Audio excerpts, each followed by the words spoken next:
لله رب العالمين وأشهد أن لا إله إلا الله وحده لا شريك له وأشهد أن محمدا عبده ورسوله صلى الله عليه وعلى آله وصحبه أجمعين أما بعد. Abdullah ibn Mas'ud radiyallahu anhu nous rapporte que le prophète sallallahu alayhi wa sallam enseignait aux compagnons le tashahhud comme il leur enseignait une sourate du Coran. Il enseignait aux compagnons le tashahhud comme il leur enseignait une sourate du Coran. Et ici, nous voyons l'importance que le prophète sallallahu alayhi wa sallam donnait dans l'enseignement du tashahhud et l'importance que chacun d'entre nous doit avoir. Puisqu'en réalité, si on se pose la question, on va trouver que le tashahhud, peu d'entre nous l'ont réellement appris, mot par mot, en ayant les bonnes prononciations. La majorité d'entre nous, si on pose la question, quand est-ce que tu as appris le tashahhud? Soit certains vont dire, en réalité je ne l'ai jamais appris, je l'ai toujours entendu et je l'ai répété. Donc c'est des sons que tu as entendus et que tu as répétés. Et d'autres vont dire, j'ai commencé à prier, il fallait que j'apprenais, quand je bougeais mon doigt, il fallait que je dise quelque chose, donc je l'ai appris, on va dire, rapidement, brièvement. Et on voit en réalité l'importance de se poser dessus, à la fois de maîtriser chaque mot. Et notamment, le tashahhud de Abdullah ibn Mas'ud que l'on va citer, c'est le tashahhud le plus authentique. Il y a plusieurs versions. Sur cela, des fois, certains vont dire comme ceci, d'autres comme cela. Mais celui que l'on cite, c'est le plus authentique.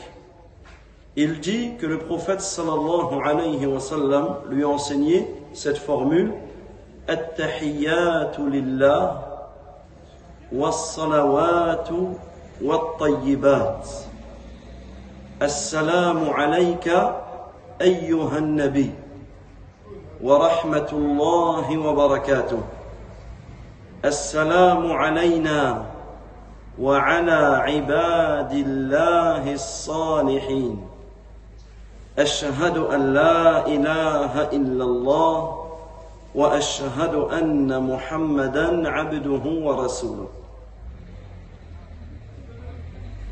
Ensuite, il est important, une fois qu'on apprend ce tashahhud avec les bonnes prononciations, avec les bons mots, ici il est important de le comprendre ses sens, comprendre ses mots, puisqu'en réalité, les paroles du tashahhud, comme en réalité les paroles, toutes les paroles que l'on cite dans la prière, ce sont des paroles très lourdes en sens. Et celui qui arrive durant son tashahhud à méditer sur ces paroles, il va trouver que sa prière va changer. Il va trouver que sa prière, tu ne vas pas prier comme tu pries habituellement, puisque cela automatiquement va être une grande cause de l'augmentation de ta foi. Cela va être une grande cause de l'augmentation de ta foi. Et on aura l'occasion, bi'idhnillah, d'apporter quelques explications, mot à mot, sur le tashahhud. Mais dans cette première étape, il est important que chacun d'entre nous se fasse corriger le tashahhud. Donc n'hésitez pas, pour ceux qui ont mon WhatsApp, ceux qui ne l'ont pas, vous venez me voir, je vous le donne, enregistrez-le, envoyez-moi un audio, et je vous corrigerai, bi'idhnillah, si cela est dans ma capacité. Ou à toute autre personne qui est en capacité de vous corriger. Dans vos contacts, vous avez quelqu'un qui peut vous corriger sur le tashahhud. Dès ce soir, enregistrez un audio, ça coûte rien. Vous enregistrez comment vous le dites dans la prière, et vous demandez à quelqu'un de vous le corriger, parce que le fait de changer une lettre, un son, une formule, cela peut changer tout le sens. Wallahu ta'ala a'lam wa sallallahu wa sallam ala nabiyyina Muhammad wa ala alihi wa sahbihi ajma'in.